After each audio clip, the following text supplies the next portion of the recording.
तिब्बत में स्थित कैलाश पर्वत या कैलाश का उल्लेख हिंदू धर्म के कई ग्रंथों में मिलता है। शिव पुराण, स्कंद पुराण, मत्स्य पुराण आदि में कैलाश खंड नाम से अलग अध्याय भी है। इसमें कैलाश पर्वत, माउंट कैलाश की महिमा और चमत्कारों के बारे में बताया गया है। कैलाश पर्वत को भगवान शिव, लॉर्ड शिवा का निवास स्थान माना गया है। यहाँ भगवान शिव अपने परिवार और अन्य देवी देवताओं के साथ निवास करते हैं।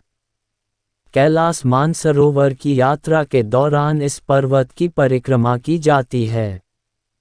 कैलाश पर्वत अपने आप कई रहस्यों समेटे हुए है। पौराणिक कथाओं के अनुसार इस पर्वत के पास प्राचीन धन कुबेर की नगरी है।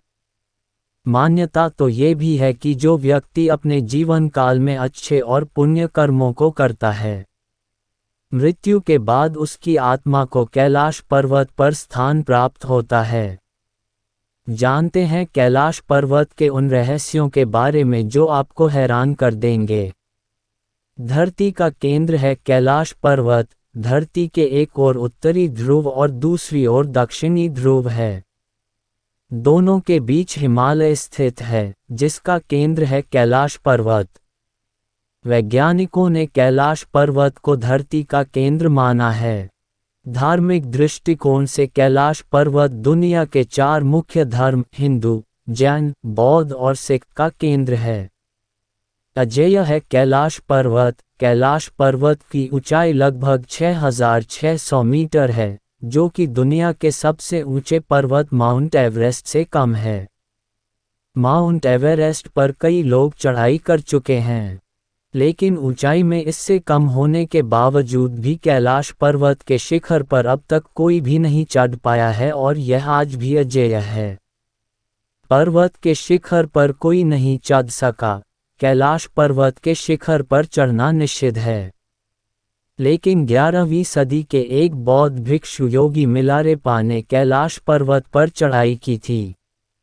इस पर्वत के शिखर पर पहुंचकर वापस आने वाले वह पहले इंसान थे। हालांकि पर्वत के शिखर पर चढ़कर वापस आने के बाद मिलारेपा ने कुछ भी नहीं कहा, इस कारण आज भी यह रहस्य बना हुआ है। कैलाश पर्वत से सभी नदियों का उद्गम। कैलाश पर्वत की 4 दिशाओं से 4 नदियों ब्रह्मपुत्र, सिंधु, सतलज और कर्नाली का उद्गम हुआ है। इन नदियों से ही गंगा, सरस्वती समेत अन्य नदियां निकली हैं। कैलाश के चारों दिशाओं में विभिन्न जानवरों के मुख हैं, जिसमें से नदियों का उद्गम होता है। इसके पूर्व में अश्वमुख है, पश्चिम में हाथी का मुख, उत्तर में सिंह का मुख और दक्षिण में मोर का मुख है। गूंजती है डमरू और ओम की आवाज। कहा जाता है कि कैलाश पर्वत या मानसरोवर झील के नजदीक जाने पर लोगों को निरंतर एक ध्वनि सुनाई पड़ती है। इस ध्वनि को ध्यान से सुनने में डमरू या ओम की तरह सुनाई देती है। हालांकि वैज्ञानिकों का कहना कि यह आवाज बर्फ के पिघलने से भी हो सकती है।